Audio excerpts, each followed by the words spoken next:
Hello, തേങ്ങ അരച്ചിട്ടുള്ള egg paneer കറി തയ്യാറാക്കാൻ വേണ്ടിയിട്ട് പാനിലോട്ട് 2 ടേബിൾ സ്പൂൺ വെളിച്ചെണ്ണ ഒഴിച്ചെടുത്തിട്ടുണ്ട്. അതിലേക്ക് ഇനി 2 സവാള, ഒരു ചെറിയ കഷ്ണം ഇഞ്ചി, 4 അല്ലി വെളുത്തുള്ളി, പകുതി ടൊമാറ്റോ, ഒരു തണ്ട് കറിവേപ്പിലയും ഒരു പച്ചമുളകും കൂടി ഇട്ടിട്ട് നന്നായിട്ടൊന്ന് വഴറ്റിയെടുക്കണം.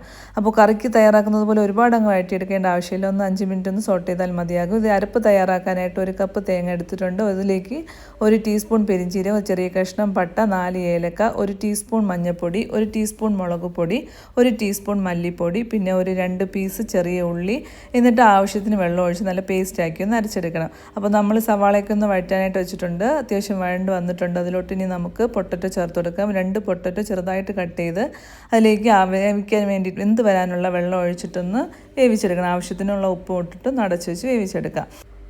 പൊട്ടറ്റോ ഏകദേശം പകുതിയോളം കുക്കായി വരുമ്പോഴേക്കും ഇനി നമുക്ക് അരപ്പ് തയ്യാറാക്കി വെച്ചിരിക്കുന്നത് ഇതിലേക്ക് ചേർത്ത് കൊടുക്കാം. എന്നിട്ട് നന്നായിട്ടൊന്ന് മിക്സ് ചെയ്തെടുക്കണം. ആവശ്യത്തിന് വെള്ളം ഒഴിച്ചൊന്ന് മിക്സ് ചെയ്തെടുക്കണം. കുറച്ചുകൂടി കളർ വേണമെന്നുണ്ടെങ്കിൽ ഒന്നുകൂടെ മുളക് പൊടി ചേർത്താൽ മതിയാകും.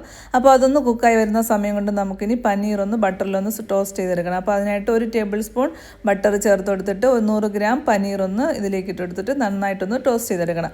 അപ്പോൾ പൊട്ടറ്റോ നന്നായിട്ടൊന്ന് വെന്തതിന് ശേഷം കറി നല്ല രീതിയിൽ തയ്യാറായിട്ടുണ്ട്. അപ്പോൾ ഇനി ഇതിലോട്ട് നമ്മൾ തയ്യാറാക്കി വെച്ചിരിക്കുന്ന ആ ഒരു പനീറും കൂടി ഇട്ടെടുത്തിട്ട് ഫ്ലെയിം ഒന്ന് ഓഫ് ചെയ്യാം. അപ്പോൾ പനീർ ഇട്ടതിന് ശേഷം ഇനി കുക്ക് ചെയ്യരുത്. പനീറൊക്കെ കുക്കായതാണ്. ഫ്ലെയിം ഒന്ന് ഓഫ് ചെയ്തതിന് ശേഷം നമ്മൾ തയ്യാറാക്കി വെച്ചിരിക്കുന്ന ഈ ഒരു മുട്ട കറിയാണല്ലോ. അപ്പോൾ നമ്മൾ തയ്യാറാക്കി വെച്ചിരിക്കുന്ന ഈ ഒരു വേവിച്ച മുട്ടയും കൂടി ഇതിലേക്ക് ചേർത്ത് കൊടുക്കാം. എന്നിട്ട് ഒന്നുകൂടെയും ഒന്ന് മിക്സ് ചെയ്തെടുക്കണം. നല്ല ടേസ്റ്റി ആയിട്ടുള്ള തേങ്ങ അരച്ചിട്ടുള്ള എഗ് പനീർ കറി ഇവിടെ റെഡി ആയിട്ടുണ്ട്. അപ്പോൾ ഞാൻ ഇതിൻ്റെ കൂടെ തയ്യാറാക്കുന്നത് മില്ലറ്റ് യൂസ് ചെയ്തിട്ടുള്ള ഒരു പാലപ്പമാണ്. അപ്പോൾ ഇതിൻ്റെ റെസിപ്പി വേണമെന്നുണ്ടെങ്കിൽ ഒന്ന് കമൻറ്റ് ചെയ്താൽ മതിയാകും.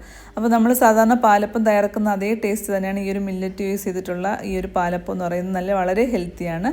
അപ്പോൾ ഈ ഒരു റെസിപ്പി എല്ലാവരും ഒന്ന് ട്രൈ ചെയ്ത് നോക്കണേ.